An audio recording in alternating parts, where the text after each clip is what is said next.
What's up, Tiger fans? It's Morgan Thomas here, and today we're going to be talking about Clemson's baseball game against USC Upstate. They were slammed by the Spartans. But before we get into that, I want to make sure to remind you to like and share this video, but also subscribe so you can be sure to be notified for any new Clemson content that we put out on YouTube. We really enjoy you being a part of the show. Let's get into it, and I'm bringing on Houston and Al to talk about the Clemson baseball team and their poor performance this week against USC Upstate. USC Upstate scored 5 runs in the second inning and 5 runs in the ninth inning on its way to a 12-2 victory at Doug Kingsmore. The Spartans now are 10-0 and won their 13th game in a row dating back to last season. The Tigers, unfortunately, have dropped to 5-5. So I know you guys are disappointed, but we'll get started with this. Let us know what you think about the game in the comments. But Houston, what's your thoughts? This is not an NCAA tournament team. Just going to rip the Band-Aid off right now. Right now, the way that Clemson baseball is playing, they will be lucky to be a 3 seed in a far-off region in California.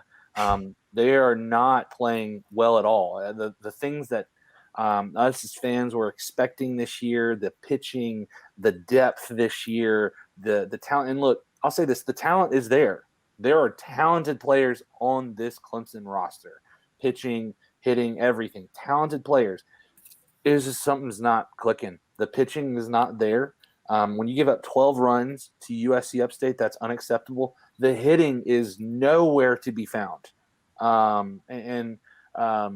You know, I know that the philosophy is swing for the fences. Can we just stop now?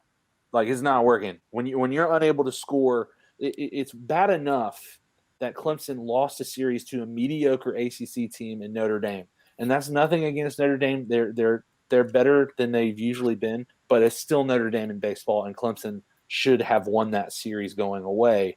And then you turn around and fart out a 12-2 loss to USC Upstate. And I know they're 10-0. They're a good team, but it's freaking USC Upstate.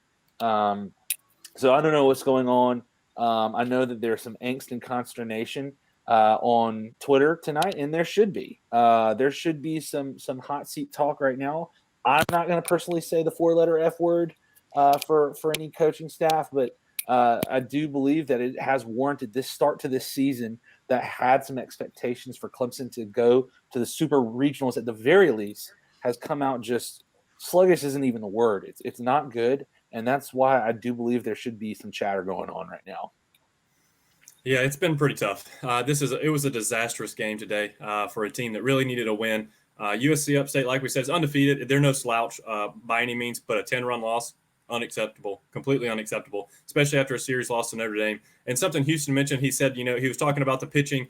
The pitching hasn't been terrible. Today it was terrible. But against Notre Dame, I mean, the second 2 games that we lost, we gave up 3 runs in each of them. That should be enough to win you a college baseball game. And we talked about that on the show. The bats are just completely non-existent, with the exception of James Parker and Caden Grice. Caden Grice is bombing the ball. He got a couple more hits today. I don't know that he got a home run or anything today, but he did get a couple of hits. One was a little number, which was kind of funny for Caden and all his power. But Parker's been, hitting the ball pretty well. I'm not sure how he fared today. Wasn't able to watch most of the game today, of course. But look, I mean, they're struggling. They're struggling in a big way at the plate. They cannot clutch hit. They can't situational hit. They make some blunders in the field. Wright had a couple of really rough plays that led to that 5-run inning in the second or third. I can't remember which inning it was. But it was really tough. The home scoring crowd gave him a double on a play that should have been a double play instead of a double. Scored a couple of runs and led to some others getting on base. The next play, he tried to be the hero and dive and get a guy coming back to third rather than throw to first and get the out when there were no outs.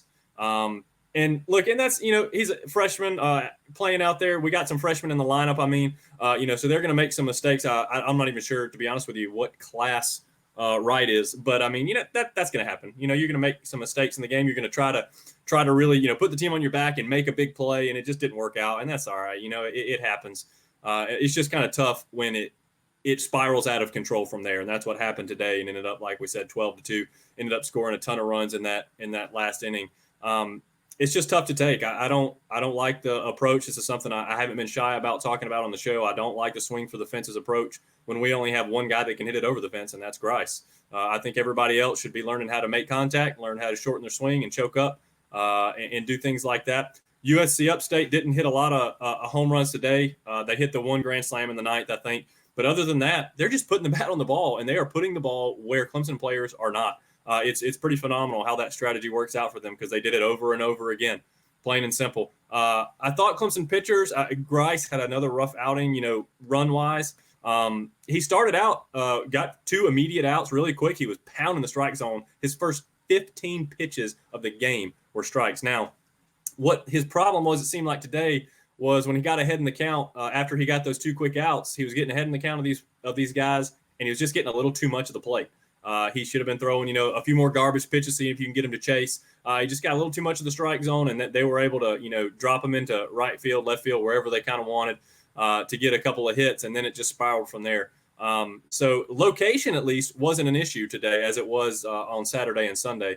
We got guys, hit by pitch, walks everywhere. That wasn't the case today. We got to find a good balance between not having any control and finding too much of the plate.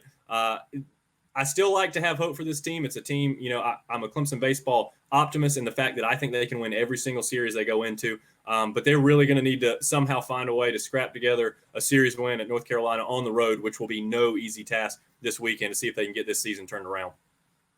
Ooh, yeah, that'll be tough for the Tigers to do for sure. You mentioned Blake Wright, infielder, freshman right now, true freshman. Don't see any stars on his name there. So he's obviously one that struggled in the fielding. And then, he batting average right now, 118. So not doing the best there with 17 at bats and 2 hits. Another guy there on the list as far as when I look at batting average, I know that doesn't say the whole story, fellas, but David Sharp batting 091. That's tough for me to see. 11 at bats, 1 hit, not very good right there for him. You do have James Parker on the other end of the spectrum, batting 417. Kier Meredith was out a couple of games, but has jumped on. Didn't have, I don't think, a very good game against USC Upstate, but overall kind of started out pretty hot. And then, like you guys mentioned, Caden Grice. As far as pitching goes, you have Pandya with a 0 ERA, and then Gilbert obviously still doing great with a 0.87 ERA. Carter Raffield, Ty Olenchuk still doing great as well. Matt Clark. But then you get like Caden Grice, got popped with some earned runs this game, and his ERA is up to 9. And then David Sharp at 4.30. So for those to round out those weekend starters that we've been seeing. So again, I don't know if we touched on this. I'll do a roundtable one more time and we'll sign off. But starting with Al, are you leaning more towards let's take it back to the drawing board on the batting side of things or on the pitching side of things? Oh, batting for sure. Yeah, I've been a critic of the approach for quite some time here, for several years. In fact, it's just now I have a show to talk about it. So I've been talking about it on the around the bases thing we've been doing for sure. But the approach should just be so much different. I hate the full swings. If you have a team full of Caden Grice or Seth Beer or somebody like that, and you want to swing for the fences every time, cool, go for it. Knock yourself out because it'll probably work out well for you. We don't. We don't have guys with that kind of power. Parker can hit it out. Teodosio can hit it out every now and then, and that's fine. But they're not home run hitters. Just because you can hit it out doesn't mean you're a home run hitter. And these guys need to stop swinging like it. They need to level out their swings, choke up, especially with 2 strikes or 2 outs, those kind of situations. Runners in scoring position, put the bat on the ball, make the defense make a play, preferably put it where they can't make a play. But yeah, we got to do something different. You got to manufacture runs but until today. Now today kind of screws everything up. But before today, we had lost 4 games by a total of 5 runs. Okay, that means every run counts. Every run you can squeak out counts with ABC baseball, with small ball and things like that. And that's where I think we need to be sticking with our approach. Yeah, I agree. I think, excuse me. I think last year, at least in my mind, Clemson was doing this more. It's like you had a young team last year in Clemson baseball, and they weren't necessarily, I guess the philosophy was the same, but it almost felt like Clemson was mentally playing small ball, and it was successful. Clemson turned the corner. I felt like hitting wise before COVID struck, and a lot of the goodwill was, hey, look, this may not be a team full of mashers, but they're willing to do what they can situationally to win the game, and that's what won them several games. Won against Winthrop last year, won the series against South Carolina last year, and then this year it's almost like, hey, let's just go and throw that all out and go back to our original philosophy that didn't work in 2019, if you remember correctly. And so far, it hasn't paid off. Clemson's 5-5, and they're swinging and missing at dumb pitches. Well, it's always good to go back to the old strategy that didn't work, just to make sure that it wasn't something you did last time wrong. Maybe try it again one more time. Always good to give it one more chance. But I know where Houston's going with that, and I definitely agree with you, my man.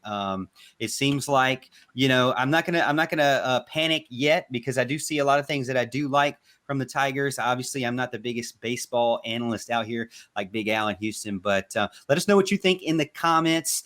And always don't forget to like and subscribe to our channel and follow us over on Twitter and Facebook. We really appreciate it. And we'll see you later, Tiger fans.